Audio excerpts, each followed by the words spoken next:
At some point in the journey when you're making your game, you've got to come to a point where you can consider your game finished. And for this 2D space shooter game I'm calling Clone Attack, it's pretty much there now. We've got our game mechanics in place, we can move around, we can shoot enemies, they blow up, we get a score, we can die, they take away a life when we die, and when we're out of lives we start the game over. And so there's a few finishing touches we need to add before we can export it and upload it to itch. One of those here, if we look at a basic level, we can see that in the audio source, I'm going to go ahead and add some background music. It's just an audio source component added to the audio source game object with an audio clip that plays on awake. It's very simple. I grabbed a few tracks from freesound.org that I liked that sounded kind of sci-fi, and I plugged them in so they play on awake in each of the levels. And I also wanted to add some story elements. So you know what, I'll cover those later. For now, let's cover the main menu. I guess this could be considered like part of the UI, but this is just a scene that I made. All this is a background image and a UI. It just says Clone Attack by text, and there's 2 buttons. That's it. So the play button loads the next scene. Actually, I think this might even load the first scene.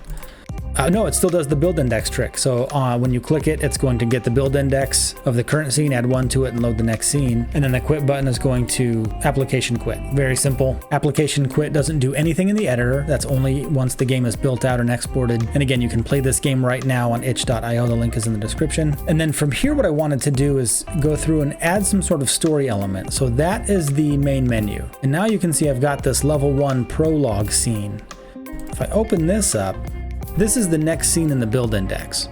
And so it's going to load that same background image and just give us some text that says you've tracked the galactic clone Lord Farron. That's just a pun on my name. That's all it is. There's no Lord Farron. I just made that up. Her clone assault is relentless. Can you defeat them before they defeat you? Again, this was part of the theme of the game jam, but I wanted to give some context around why we might be going and shooting these ships down out of the sky.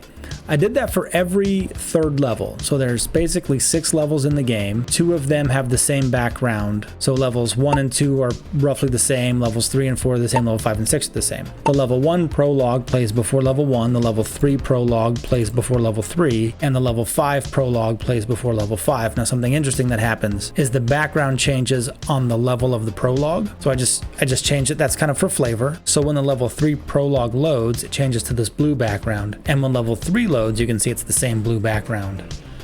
We'll go to the game view so you can see this the same blue background that loads. So that way the player kind of feels as if they are moving through the game and achieving something. I don't know if it works or not. It's a very small game. And then the same thing when level 5 plays. It's a trap. You must fight your way through the assault of the clones and blah, blah, blah. But then I also wanted to do something at the end of the game just so that the player knew that the game in fact really ended. And so this is the end of the game scene right here. Victory is near. Lord Farron is on the run. What lies ahead for our hero clones, blah blah blah. It's janky. I like to thank the player for playing my game. That's you guys. If you're out there playing, thank you so much. It means a lot when you guys support me, so I appreciate that. And also people who just wanted to play the game for the game jam, I wanted them to know it takes about, I don't know, honestly it takes about 5 minutes to play through this whole game. And so at the end of this you can go back to the main menu and play again. It resets your score and everything, which is kind of a neat way to play through it all. And those are the steps that it took for me to get this game to be what I would consider finished. Now there are things I could add. So when the ship is moving, the ship doesn't tilt up and down when you move. The burner off the back of the ship is just an image. It doesn't actually like shoot forward when the player moves forward. There's only one weapon. There's a lot I could have done to it, but again, I'm a big fan of finishing the game. So for me, having a beginning and an end is very important, and I'm okay with not having as many features as other games maybe, if that means the difference between getting the game done and not getting the game done. I recommend the same for everybody, but I do understand that if some of the features are pivotal to the game being the game, well then you gotta get them in there. That's not going to stop me from making Clone Attack 2, for example. I could always do that.